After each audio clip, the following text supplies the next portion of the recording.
Looking at the Windows Task Manager, this is a really handy tool to be able to diagnose why your computer is running so slow.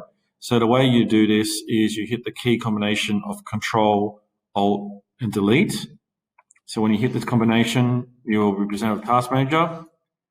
Inside the Task Manager, there's two ways you can look at it. You can either look at it via process or via performance. So you can see here at the moment my computer is running quite well. So its memory is a little bit high and CPU is a bit high.